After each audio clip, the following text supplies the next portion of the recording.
வணக்கம் நண்பர்களே. இன்னைக்கு நாம அப்போஸ்தலனாகிய பவுல் எழுதின ஒரு கடிதத்தை பார்க்க போறோம். கான்கிரீட்டா சொல்லணும்னா 1 கொரிந்தியர் அதிகாரம் 4. கொரிந்து பட்டணத்துல இருந்த சபையில சில பெரிய பிரச்சனைகள் இருந்துச்சு.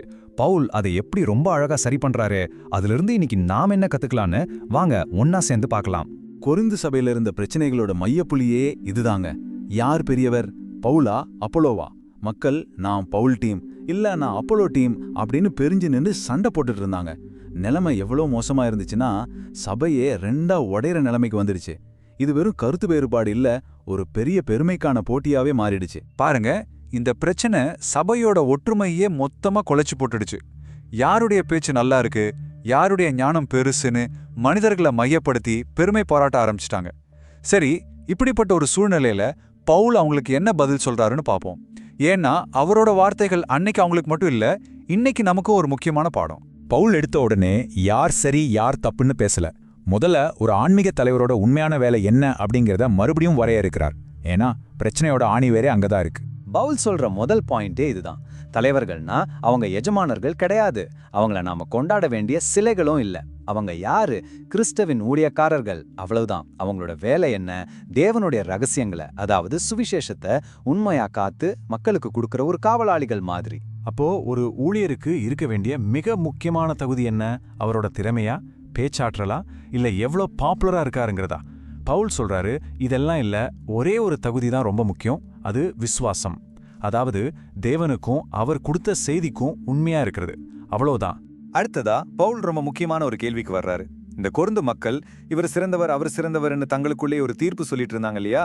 பவுல் கேட்கிறார், ஒரு நிமிஷம், தீர்ப்பு கொடுக்கறதுக்கு யாருக்கு உண்மையிலே அதிகாரம் இருக்கு? இங்க ஒரு பெரிய வித்தியாசம் இருக்கு பாருங்க. மனுஷங்களான நாம ஒருத்தரோட வெளிப்புற தோற்றத்தை, அவங்க பேச்ச, அவங்க செயல்களை மட்டும்தான் மாக்க முடியும். ஆனா கர்த்தர் ஒருத்தரால மட்டும்தான் ஒருத்தரோட இதயத்தின் நோக்கங்களை, அவங்களோட உண்மையான குணத்தை பார்க்க முடியும். இதனால நம்ம கொடுக்கிற தீர்ப்பு எப்போதுமே ஒரு முழுமையான தீர்ப்பா இருக்கவே முடியாது. அதனாலதான் பவுல் ரொம்ப தெளிவா ஒரு கட்டளையை கொடுக்கிறார். கர்த்தர் நியாய தீர்ப்பு செய்ய வர்ற வரைக்கும் நீங்களா எதையும் முன்னமே தீர்ப்பு சொல்லாதீங்க. பவுல் பெஸ்டா இல்ல அப்போலோ பெஸ்டான்னு தீர்ப்பு சொல்றது உங்க வேலை இல்ல, அது தேவனுடைய வேலை.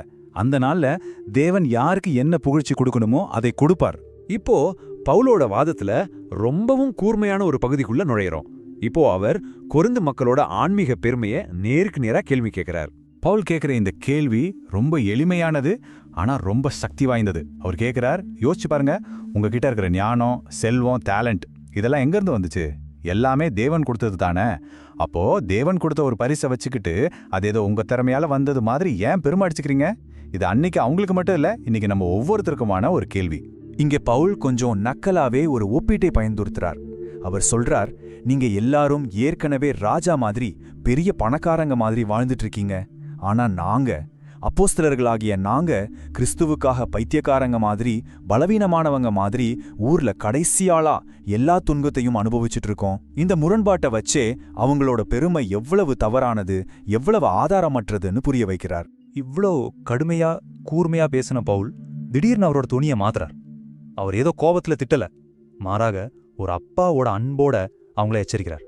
பாருங்க, பவுலோட நோக்கம் அவங்கள அவமானப்படுத்தி காயப்படுத்துறது இல்ல, அவங்கள திருத்தணும். அதான் அவர் சொல்றாரு, நான் உங்களுடைய ஆவிக்குரிய தந்தை. ஒரு அப்பா தம் பிள்ளைகளை நேசிக்கிறதால கண்டிக்கிற மாதிரி நானும் உங்களை எச்சரிக்கிறேன் அப்படிங்கிறார்.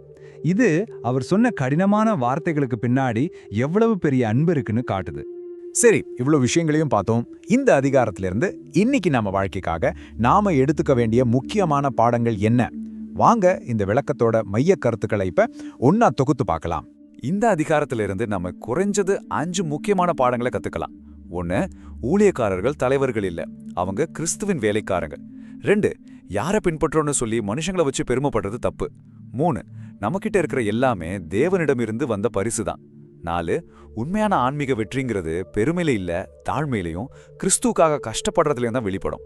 கடைசியா 5வது பாடம், நம்ம வாழ்க்கை வெறும் வார்த்தைகளால் ஆனது இல்ல, தேவனுடைய சக்தியால நிரம்பி இருக்கணும். ஆக இந்த முழு விளக்கத்தோட இறுதியில பவுல் நம்ம ஒவ்வொருத்தர் முன்னாடியும் ஒரு கேள்வியை வைக்கிறார். நம்மளோட கிறிஸ்தவ வாழ்க்கை வெறும் பேச்சிலையும் சில கொள்கைகளை சொல்றதுலயும் மட்டும் அடங்கியிருக்கா, இல்ல தேவனுடைய வல்லமை நிஜமாவே நம்ம வாழ்க்கையில கிரியை செய்யுதா? இது நம்ம ஒவ்வொருத்தரும் நம்ம மனசாட்சியோட கேட்டுக்க வேண்டிய ஒரு ரொம்ப சக்தி வாய்ந்த கேள்வி. யோசிச்சு பாருங்க.